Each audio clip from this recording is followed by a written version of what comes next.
කොටි ත්‍රස්තවාදීන්ගේ මහා පරිමාණ නිෂ්පාදන අංගනයක් සොයා ගැනේ. බෙල්ලාමුල්ලි වයිකාල් මුහුදු තීරයේ එය ස්ථාපනය කර තිබෙන යුද හමුදාවේ 58 වන සේනාංකයේ සොයාගත් බව රූපවාහිනී විශේෂ වාර්තාකරු සමන් කුමාර රාම්වික්‍රම පවසයි.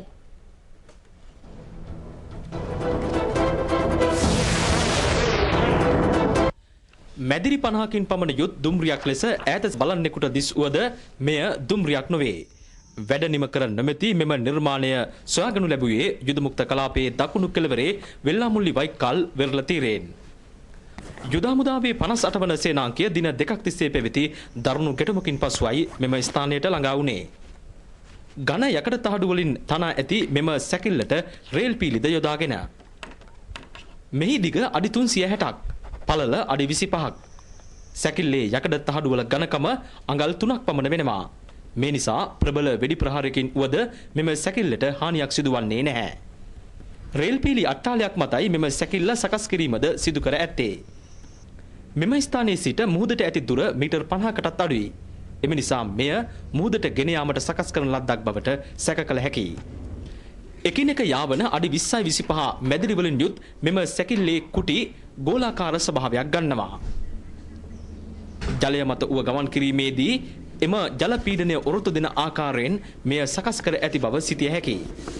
දහසක පමණ පිරිසක් මෙහි කුටි තුල පහසුවෙන් රැඳවිය හැකියි. මෙම කුටි සහිත කොටසට සම්බන්ධ වන තවත් යාන්ත්‍රික කොටසක්ද ඇති බව මෙහි ස්වභාවය අනුව තහවුරු වෙනවා. මෙහි වෑද්‍යම් තව් අනුව ඉතා මෑතක් වනතුරුම මෙහි නිම කිරීමේ කටයුතු සිදු වී තිබෙනවා. එමෙන්ම එම තව් ආසන්නයේ ඇති සලකුණු අනුව මෙය කිසියම් රටක නිෂ්පාදනය කරන ලද්දක් නොව මෙහිම නිෂ්පාදනය කරමින් සිටි එකක් බවට තහවුරු වෙනවා.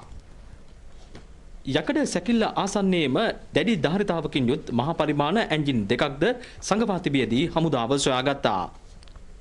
ඒවා කිසියම් විදේශයකින් ගෙන එන ලද ඒවායි. ඒ සමගම හමු රෝද සහිත මෙම අට්ටාලයද ඒ මත යමක් තබා පහසුවෙන් ප්‍රවාහනය කිරීමට භාවිත කරන්නාක්.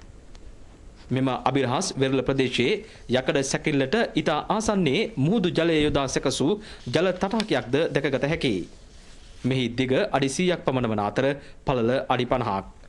තටාකයේ බිත්ති ඝන යකඩ තහඩු වලින් තනා තිබෙනවා. එහි පතුලද යකඩ තහඩු වලින් යුක්තයි. මුහුද දෙසට වන බිත්තිය මුහුදු ජලය තටාකයේ තුලට ගන්නා සොරවු දොරක් ලෙසයි භාවිත වන්නේ. මෙහි අඩි 30ක් පමණ ගැඹුරට මුහුදු ජලය පුරවා තිබෙනවා. මෙවැනි තටාකයක් හමු වූ පළමු අවස්ථාවද මෙයයි. යකඩ අට්ටාලය හා සෙසු උපකරණ සමග මෙම තටාකයේද කිසියම් සම්බන්ධතාවක් පවතිනවා. LTTE මීට පෙර මෙවැනි මහා පරිමාණ නිර්මාණයක් සිදු කර තිබී හමු වූයේ උද්‍යාර කට්ටිකුලම් හිදී ඔවුන් විසින් සකස් කරන ලද සබ්මැරීනයි. එම සබ්මැරීන් නිර්මාණ වලින් පසුව අපට හමු වන විශාලතම හඳුනා නොගත් නිර්මාණය ලෙස මෙය නම් කරන්නට පුළුවන්. කෙසේ නමුත් යුද හමුදාව මෙම නිර්මාණ වලින් LTTE සිදු කිරීමට බලාපොරොත්තු වූයේ කුමක්ද යන්න පිළිබඳව දැන් පර්යේෂණ සිදු කරනවා. වැඩ නිම වී නොමැති නිසා කිසිවක් ඒ පිළිබඳව තවමත් ප්‍රකාශ කළ නොහැකි. රූපවාහිනියේ සමන් කුමාර රාමවික්‍රම වෙල්ලාමුල්ලි වයිකාල් සිට